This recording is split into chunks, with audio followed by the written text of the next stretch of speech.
Um, Definitely. I've had the privilege and the honor of being loved and influenced by genuine, real, 100% authentic black men throughout my life.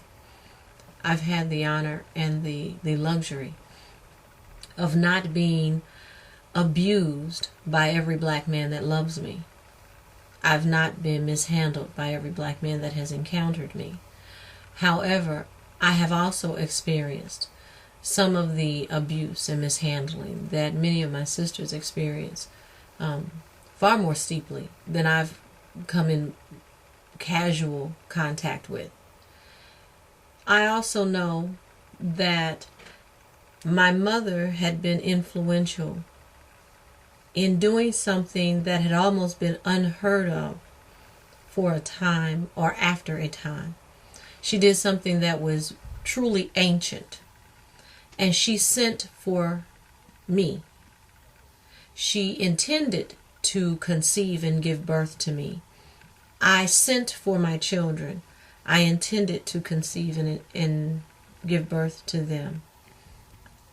I know that that's not something that's very common, but at one time in our nations, that was the norm. Children didn't come by happen chance. We sent for these souls. We sent for these characteristics. We sent for these skills. We sent for these spirits. That being the case, there was a great deal invested. There's a significant responsibility that runs through my veins, and I'm very clear in that.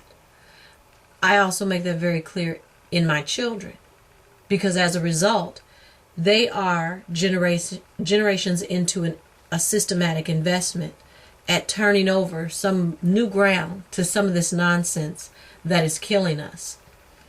I'm not the only mother who has taken it upon herself to do this, but I definitely am that. I am responsible. I'm responsible, and we as a people must be responsible. Understanding that our old ancient ways of governing self, they just don't outrank the genuine love of the mother principle. And when you see a man find his centering, his core place of inner peace, when he reminds himself of what it's like to love thoroughly, inside and out, that mother's love, that place from being a small boy and understanding that first love connection with a woman, his mother.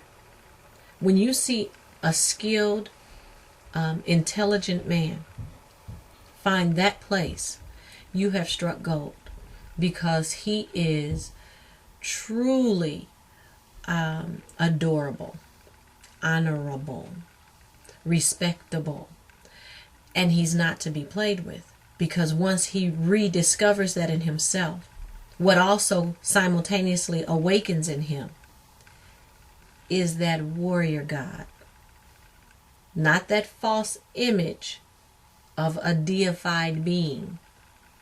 I'm saying one that thoroughly uproots an enemy to its life source.